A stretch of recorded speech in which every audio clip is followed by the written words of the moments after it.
L'habillement de nos jeunes sœurs, mini-jupe, micro-jupe, chérie regarde mon dos, chérie regarde mon ventre, chérie regarde mon pancréas. Ah oui, souvent nous sommes confrontés à toutes sortes de vêtements. Mais si vous regardez cette vidéo-là jusqu'à présent, et vous savez pertinemment que vous portez aussi ce genre d'habit-là, c'est que peut-être c'est un message qu'Allah subhanahu wa ta'ala souhaite vous adresser au travers de ma bouche modestement. Alors je vous prie de regarder cette vidéo-là avec un œil de celle qui ne dira pas que c'est un homme qui est en train de mettre un jugement envers sa personne, mais plutôt comme un homme, comme un frère qui est simplement en train de vous faire un rappel. J'aimerais que vous vous illustrez dans deux perspectives et j'ose espérer qu'Inch'Allah cette vidéo-là soit transformatrice et révélatrice dans votre cheminement.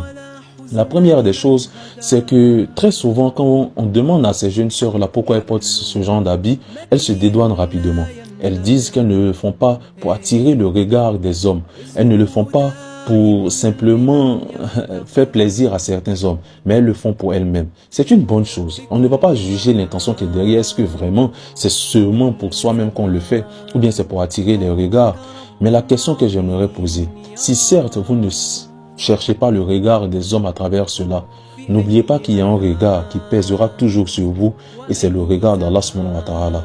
Comment Allah subhanahu wa ta'ala vous regarde avec ce genre de vêtements-là, alors que vous savez pertinemment qu'il y a des injonctions dans le Saint-Coran qui vous ont dicté la manière de vous habiller.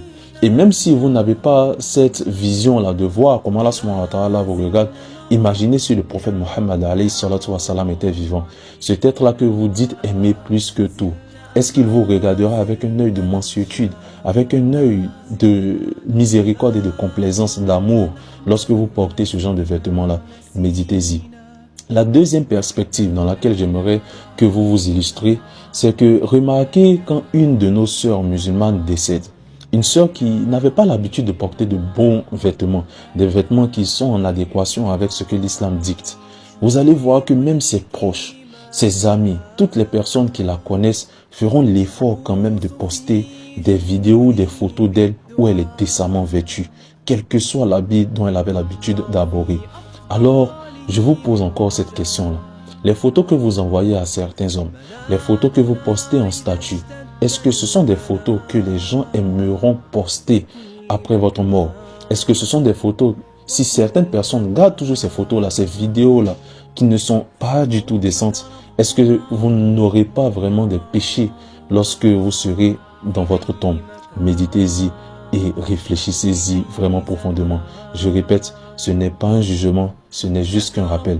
En fin de compte, je ne suis rien ni personne pour te juger, et sache que quand je dis tu, je me parle à moi-même. Ahmed Saïd, Koudbiol Halal.